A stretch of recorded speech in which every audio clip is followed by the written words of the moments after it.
Radio Ralph here with you on the Applauded It Show. I am joined by talented musician Robert Berry. He is promoting his 3.2 record and album. Time had, I got the, what was it? I'm sorry about that. That's The okay. the The rules rule, have changed. yeah, the rules have changed. Yes, I lost it for a second, And but yes, you know why it's confusing? Because it's a Robert Berry Keith Emerson album, and yeah, it's called 3.2 because our first band was 3, and now this is the second version. yeah, And then it's the rules have changed. And there's a lot. It's not just yeah, a simple little tagline. yeah, yeah. I definitely had 3.2, and then I lost the title there. The rules have changed. Is what it is going There you under. go. And now I do understand that. Like I said, I was previously talking to you, and we were talking about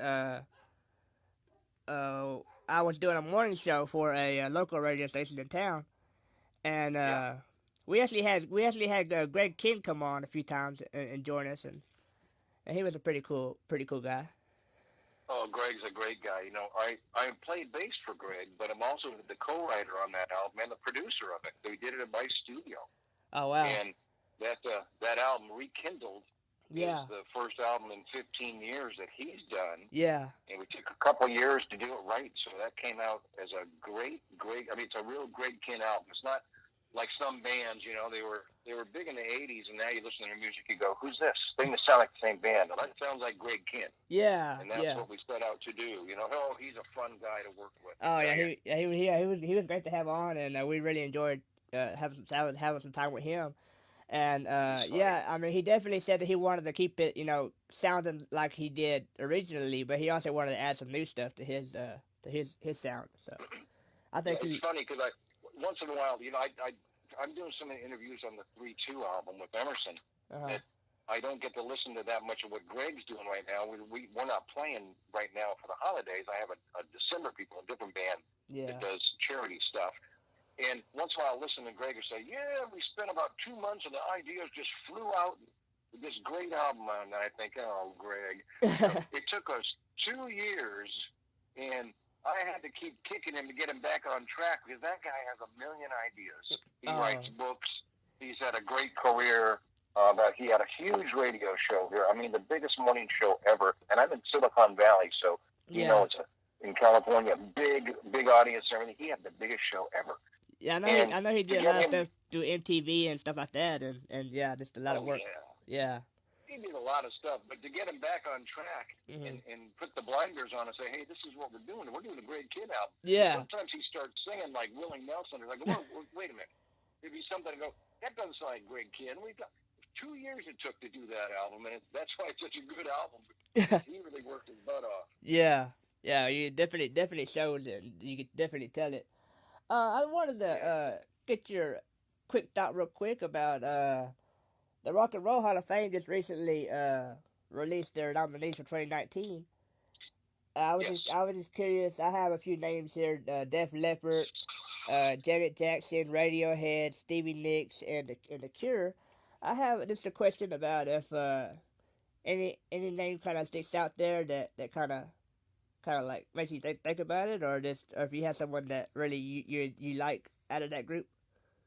Well, I kind of like all of them. Believe it or not, I love Janet Jackson. Yeah. On back of that Control album Uh huh. was amazing in that she has kept the Jackson name alive without too much plastic surgery. I think is amazing. Definitely. But the one that really stands out for me, and I'll tell you why, is Stevie Nicks and Mm-hmm. Lindsey Buckingham are Mm-hmm. from here. They're Mm-hmm. from Palo Alto. I mean, they started in Arizona, but they moved here, went to school here, and everything. When I was really young, in one of my first bands, their band was playing a high school that we thought we were booked at. And we set up our equipment, and they waltzed in and kicked us off the stage. "Hey, this is our booking. You can't play here. You're just some little band." They're called Fritz Rabine, then, was the name of their band. Uh huh. And, I always remember them from it. Then all of a sudden, here they are on Fleetwood Mac. But Stevie Nicks was the first female to write music that was right from her heart. Mm-hmm. And, I mean, it got on the charts in a big way. I'm sure Joni Mitchell did and stuff. But Stevie Nicks was really super creative and lyrically very deep in a very personal way. And I couldn't stand her music at first. Yeah. I go, "Oh God, why?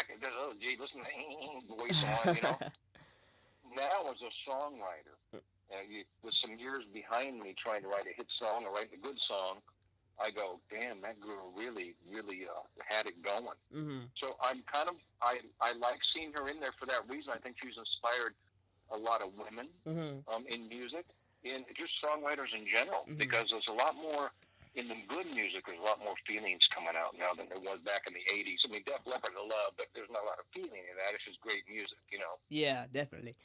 Yeah, and definitely for Stevie Nicks, for her time, it was something kind of new that she was doing, but it hadn't really been done before. But like I said, she really was able to capture it. Yeah, that's right. It really hadn't been done. It seemed like it almost shouldn't have been on the radio. I'm thinking, gee, this doesn't sound like radio-like wise or something in the day, you know, when it came out. But now I hear it, I go, God, that's genius, some of that stuff. Absolutely. Yeah, and I was noticing too. I got to tell you, my one problem is, since I worked with Keith Emerson and before he died, yes, we did a lot together.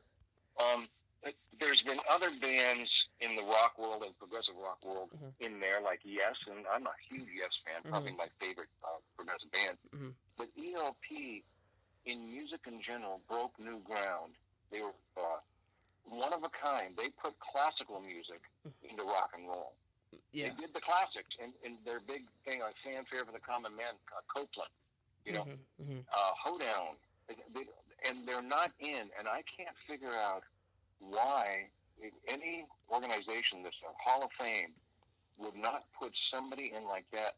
And you have to remember, no matter what you think of Great Lakes Singing or the songs of ELP, they were bombastic or whatever you think, that Keith Emerson was the greatest keyboard player in the world, and nobody played like him. And he shoved knives in the organ, and smoke came out of it. He threw it on its back. No performer was considered the Jimi Hendrix of the keyboard, but he was. So why isn't ELP in there just for the sheer impact on the music they have? You know, I just don't get it. Yeah, definitely had. It's not because I'm an ELP fan and connected. It just doesn't make sense. They're not in there. Especially with the big influence that it had and everything. It definitely should be. Yeah. Definitely should be there. So, cause, I mean, like I said, because I mean, to be able to compare it to Hendrix, that's pretty up there. Well, no other. Now, when I was a young guy, and I got my first little Moog synthesizer, and what did I play? It was like an octave and a half. It was really little. Keith had this huge thing on stage. It was just incredible. But I played Lucky Man. That he influenced me. His whole band influenced me as a young keyboard player. And then I saw him play, and what he did to the keyboard, he was like a madman, right? I go, wow, it's cool to play keyboards.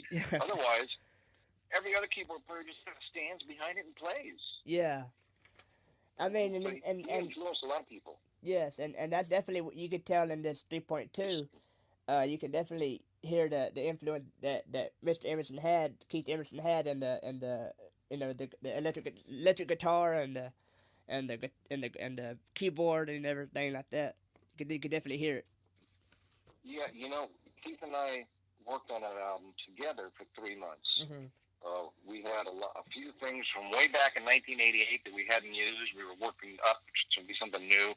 We had 5 pieces written and about 20% of his keyboards done.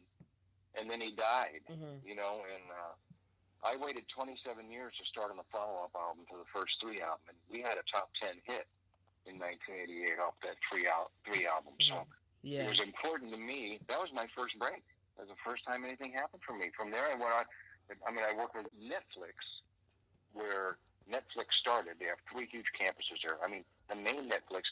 2 miles down the road is the new Apple sort of spaceship, the big donut building, the round one. Oh, yeah. Have you seen that at all? And it's all made out of glass. There's something funny. It's all made out of glass on the outside, and people are running their noses into it and breaking their noses and stuff because they didn't want to have any of those little dots on the glass to show you that it's clear. Yeah. And so they've had to put those dots on finally. But, 2 miles away is that. I'm right in the heart of Silicon Valley. That's where your studio is. So you're right in the mix of everything. Oh, man, I tell you. And to get that break with Keith and Carl, and to break my career out of here, because this is known for high tech, not for music. Yeah. Yeah, it was definitely a launch, definitely, yeah. That's something that I've been trying to work on as far as, like I said, radio has changed so much now. It's really not there's not that much need for on air talent anymore, or like producers as there once was. So like I said, I've had a few opportunities, but I haven't been able to really get a breakthrough or launch yet. But I mean, the opportunities are there, and like I said, and radio has really changed the landscape of music and just talent in general. Like I said, it's kind of hard to think about how radio was back 20, 30 years ago. But you could play a 5 or 6 minute song, and now you can barely get a 3 minute song on there. So. Well, I got to tell you, besides that, in the '80s, DJs were making $500,000. Yeah. Yeah. And a year, $500,000 a year for being a DJ, and now you can't make a living at it. But what radio still has, and what they're starting to exploit a little bit, are guys like you are getting involved in their community. Yes. You know, you can do it on YouTube, Facebook, you do all that worldwide stuff. But if you support your local community in some way, you broadcast things, or, there's a new store opening. So you go down there and you talk to, hey, man, congratulations, hope it goes well for you. You talk to that guy.